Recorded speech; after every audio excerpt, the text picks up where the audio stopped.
এই গাড়িটার ইঞ্জিনের ভিতরে কিছু সমস্যা হয়েছে, যার কারণে আমরা ইঞ্জিনের ক্লাচ সাইডটা খুলে নিই। ক্লাচ সাইডটা খোলার পরে দেখতে পাই যেটা দিয়ে কিক মেরে স্টার্ট করা হয় সেটা কিন্তু একদম নড়বড় নড়বড় করছিল।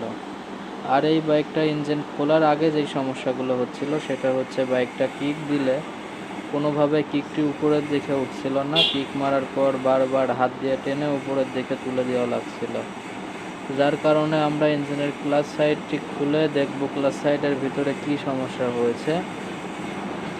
এটা সম্ভবত বাইকের কিক স্প্রিং যেটা থাকে সেটা ভেঙে যায়। সাধারণত কিক স্প্রিং ভেঙে গেলে এই ধরনের সমস্যাগুলো হয়।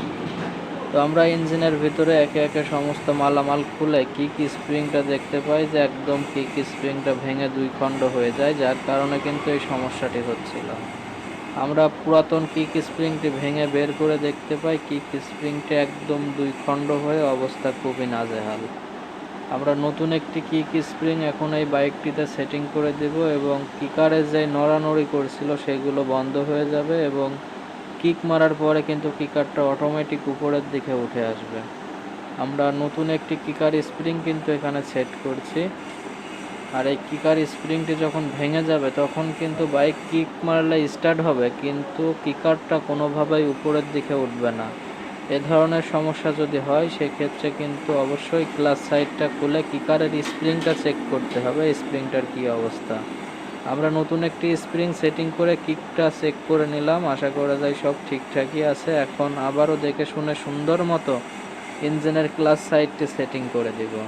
আশা করা যায় এই সমস্যাটি একদম সমাধান হয়ে যাবে এবং এই বাইকে অন্তত কিকারের আর কোনো সমস্যা থাকবে না। তো যে সকল বাইকে এই ধরনের সমস্যাগুলো হয়ে থাকে তারা শুরুতেই কিন্তু ইঞ্জিনের ক্লাচ সাইডটি খুলে কিকার স্প্রিংটি চেক করবেন। কিকার স্প্রিংটি ভেঙে গেলে সাধারণত এই ধরনের সমস্যা হয় এবং ইঞ্জিনের কিকার স্প্রিং কিন্তু ক্লাচ সাইডের ভেতর থেকেই লাগানো সম্ভব হয়। খুব অল্প সংখ্যক কিছু গাড়ি রয়েছে যেই গাড়িগুলোর কিকার স্প্রিংটি থাকে ইঞ্জিনের মেন চেম্বারের ভিতরে। তো এই বাইকটি যেহেতু ক্লাচ সাইডের ভিতরেই আমরা কিকার স্প্রিংটি পেয়ে যাই, আর এই কিকার স্প্রিংটি চেঞ্জ করে দিয়ে এই বাইকটির ইঞ্জিনের যে ছোটোখাটো সমস্যা ছিল সেগুলো দেখে শুনে আবারও সুন্দর মতো সেটিং করে দিই। তো দেখতে পাচ্ছেন ইঞ্জিনের কাজ আমরা সম্পূর্ণ কমপ্লিট করে এখন বাইকটি কিকারটি চেক করব কিকারের কি অবস্থা। এখন দেখতে পাচ্ছেন কোনোভাবে কিকারটি কিন্তু নিচের দিকে রাখা সম্ভব হচ্ছে না, কিকারটিও ঠিক আছে। আমরা হাতের প্রেসারে কিন্তু বাইকটা স্টার্ট করে দিই এবং বাইকটা সম্পূর্ণ স্টার্ট করে আমরা কমপ্লিট করে দিলাম।